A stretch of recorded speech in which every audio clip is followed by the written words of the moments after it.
Hi, ഏവർക്കും സ്വാഗതം. ഞാൻ ബ്ലാക്ക്. നിരന്തരം നമ്മൾ മാറ്റങ്ങൾക്ക് സാക്ഷ്യം വഹിക്കുകയാണ്. ഒരു ദിവസം തുടങ്ങുന്നത് മുതൽ അവസാനിക്കുന്നതിനുള്ളിൽ നമ്മൾ പുതിയതായി വന്ന ഏതെങ്കിലും ഒരു മാറ്റത്തെക്കുറിച്ച് നമ്മൾ എല്ലാവരും അറിയുന്നുണ്ട്. അതുപോലെ ഗവൺമെന്റ് ഹോസ്പിറ്റലുകളിലും ചില മാറ്റങ്ങൾ വരുത്താൻ പോവുകയാണ്. ചില മാറ്റങ്ങൾ വരികയാണ്. ഇത് ജനങ്ങൾക്ക് ഉപകാരപ്രദമാവുമോ അതോ ജനങ്ങൾക്ക് ദോഷമാവുമോ? നമ്മൾ ഈ മാറ്റങ്ങൾ അറിയാതെ ഹോസ്പിറ്റലുകളിലേക്ക് ചെന്നാൽ നമ്മൾ നിരന്തരം ക്യൂ നിന്ന് മടുക്കേണ്ടതായി വരും.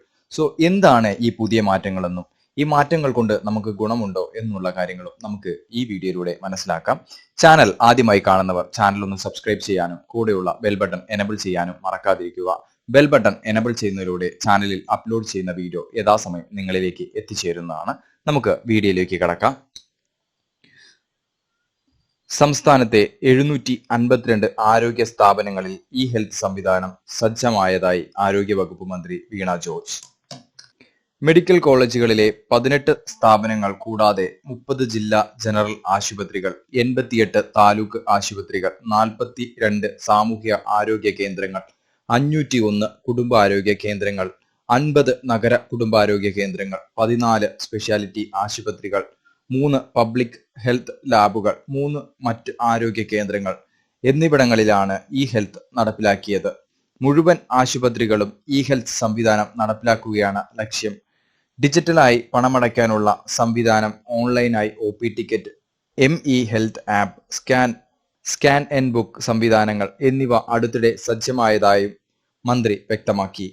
സംസ്ഥാനത്ത് ഇ ഹെൽത്ത് സേവനം നേടുന്നവരുടെ എണ്ണം വളരെ കൂടിയിട്ടുണ്ട്. ഇതുവരെ 2.61 കോടിയിലധികം ജനങ്ങൾ ഇ ഹെൽത്തിലൂടെ സ്ഥിര UHID രജിസ്ട്രേഷൻ എടുത്തു. താത്കാലിക രജിസ്ട്രേഷനിലൂടെ 8.51 കോടിയിലധികമാണ് ചികിത്സ നേടിയത്. 13.98 ലക്ഷം പേരാണ് ഇ ഹെൽത്ത് സംവിധാനത്തിലൂടെ അഡ്മിറ്റായത്, ചികിത്സ നേടിയത്. 3.39 കോടിയിലധികം പ്രീ ചെക്കപ്പ് നടന്നിട്ടുണ്ട്. 8.16 കോടിയിലധികം ഡയഗ്നോസിസ് നടന്നിട്ടുണ്ട്. 5.31 കോടിയിലധികം പ്രിസ്ക്രിപ്ഷൻ എടുത്തിട്ടുണ്ട്. 1.82 കോടിയിലധികം ലാബ് പരിശോധനകൾ എന്നിവയും ഇ ഹെൽത്തിലൂടെ നടത്തി. ഇ ഹെൽത്തിലൂടെ ആശുപത്രിയിൽ ക്യൂ നിൽക്കാതെ നേരത്തെ തന്നെ OP ടിക്കറ്റ് എടുക്കുവാൻ കഴിയും. വീണ്ടും ചികിത്സ തേടണമെങ്കിൽ ആശുപത്രിയിൽ നിന്ന് തന്നെ അഡ്വാൻസ് ടോക്കൺ എടുക്കാനുള്ള സംവിധാനം സജ്ജമാണ്. ഇ ഹെൽത്ത് പോർട്ടൽ ehealth.kerala.gov.in എന്ന വെബ്സൈറ്റ് വഴിയും gov.kerala/ehealth.mhealth വഴിയും അഡ്വാൻസ് ടോക്കൺ എടുക്കാം. ഇതിലൂടെ കാത്തിരിപ്പ് വളരെ കുറയ്ക്കാനാകും. ഇങ്ങനെ യുണീക്ക് ഹെൽത്ത് ID സൃഷ്ടിക്കും. ഇ ഹെൽത്ത് വഴിയുള്ള സേവനങ്ങൾ ലഭിക്കുവാൻ ആദ്യമായി തിരിച്ചറിയൽ നമ്പർ സൃഷ്ടിക്കണം.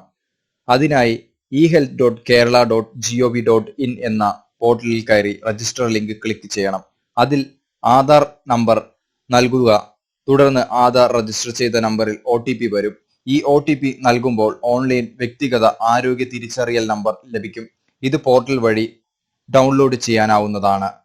ആദ്യ തവണ ലോഗിൻ ചെയ്യുമ്പോൾ ഇത്തരത്തിൽ 16 അക്ക വ്യക്തിഗത ആരോഗ്യ തിരിച്ചറിയൽ നമ്പറും പാസ്വേഡും മൊബൈലിൽ മെസ്സേജായി ലഭിക്കും. ഈ തിരിച്ചറിയൽ നമ്പറും പാസ്വേഡും ഉപയോഗിച്ച് ആശുപത്രികളിലേക്കുള്ള നിശ്ചിത തീയതിയിലും സമയത്തിലുമുള്ള അപ്പോയിന്റ്മെന്റ് എടുക്കാൻ സാധിക്കും. എങ്ങനെ അപ്പോയിന്റ്മെന്റ് എടുക്കാം?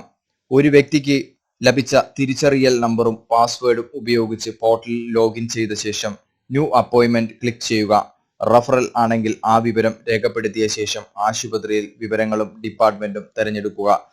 തുടർന്ന് അപ്പോയിന്റ്മെന്റ് വേണ്ട തീയതി തിരഞ്ഞെടുക്കുമ്പോൾ ആ ദിവസത്തിൽ ലഭ്യമായ ടോക്കണുകൾ ദൃശ്യമാകും. രോഗികൾ അവർക്ക് സൗകര്യപ്രദമായ സമയമനുസരിച്ചുള്ള ടോക്കൺ എടുക്കാവുന്നതാണ്. തുടർന്ന് ടോക്കൺ പ്രിന്റ് എടുക്കാവുന്നതാണ്. ടോക്കൺ വിവരങ്ങൾ SMS ആയും ലഭിക്കുന്നതാണ്. ഇത് ആശുപത്രിയിൽ കാണിച്ചാൽ മതിയാകും. പോർട്ടൽ വഴി അവരുടെ ചികിത്സാ വിവരങ്ങൾ, ലാബ് റിസൾട്ട്, പ്രിസ്ക്രിപ്ഷൻ എന്നിവ ലഭ്യമാകുന്നതാണ്. സംശയങ്ങൾക്ക് 104-1056 0471, 255-2056, 255-1056 എന്നീ നമ്പറുകളിൽ വിളിക്കാവുന്നതാണ്. ആശുപത്രികളും പൂർണ്ണമായ രീതിയിൽ ഈ സേവനത്തിലേക്ക് മാറുന്നതുകൊണ്ട് തന്നെ ഇനി വരുന്ന നാളുകളിൽ ഗവൺമെന്റ് ആശുപത്രിയിൽ പോകുമ്പോൾ പോലും നമുക്ക് ക്യൂ നിൽക്കുന്നത് ഒഴിവാക്കാം. നമ്മുടെ സമയമനുസരിച്ചുള്ള ടോക്കൺ എടുക്കാം. നമ്മൾ പോകുമ്പോൾ 5 മിനിറ്റ് വൈകിയാലും നമ്മളുടെ ടോക്കൺ അവർ പരിഗണിക്കുന്നതായിരിക്കും. അതുകൊണ്ട് തന്നെ നമുക്ക് നമ്മുടെ സമയം യഥാവിധി ശരിയായ രീതിയിൽ തന്നെ ഉപയോഗിക്കാൻ കഴിയുന്നതാണ്. ഈ സേവനങ്ങൾ ഗവൺമെന്റ് നൽകുന്നത് ജനങ്ങളിലേക്ക് യഥാർത്ഥ സേവനം യാതൊരു തടസ്സവുമില്ലാതെ നിങ്ങളിലേക്ക് എത്തിച്ചേരാൻ വേണ്ടിയാണ്. നിങ്ങൾക്ക് ഇതിൽ രജിസ്റ്റർ ചെയ്യാനോ മറ്റു കാര്യങ്ങൾ അറിയില്ല എന്നുണ്ടെങ്കിൽ നിങ്ങളുടെ അടുത്തുള്ള അക്ഷയ കേന്ദ്രങ്ങൾ വഴി ഇതിലേക്ക് രജിസ്റ്റർ ചെയ്ത് നിങ്ങളുടെ രജിസ്റ്റർ നമ്പറും പാസ്വേഡും സൂക്ഷിക്കുക. രണ്ടാമത് ഒരു തവണ നിങ്ങൾ ആശുപത്രിയിൽ പോകാൻ ആഗ്രഹിക്കുന്ന സമയത്ത് ഇതേ സേവന കേന്ദ്രത്തിൽ പോയി ബുക്കിംഗ് എടുക്കാൻ വേണ്ടി നിങ്ങൾ ഈ പാസ്വേഡും ഡീറ്റെയിൽസും കൊടുത്ത് നിങ്ങൾക്ക് ചെയ്യാവുന്നതാണ്. നമ്മൾ ഹോസ്പിറ്റലിൽ കൊടുക്കുന്ന പോലെ തന്നെ ചെറിയൊരു തുകയായിരിക്കും ഇവിടെ കൊടുക്കുന്നതെങ്കിലും നമ്മുടെ സമയം ഒരുപാട് ലാഭിക്കാൻ നമുക്ക് സാധിക്കുന്നതാണ്. നിങ്ങളും ഈ സേവനം ഉപയോഗിച്ചുകൊണ്ട് നിങ്ങളുടെ സമയവും ലാഭിക്കാനും വ്യക്തമായ രീതിയിലുള്ള പ്രവർത്തനങ്ങൾ മുന്നോട്ട് കൊണ്ടുപോകാനും സാധിക്കും എന്ന് കരുതിക്കൊണ്ട് ഈ വീഡിയോ നിർത്തുന്നു. താങ്ക്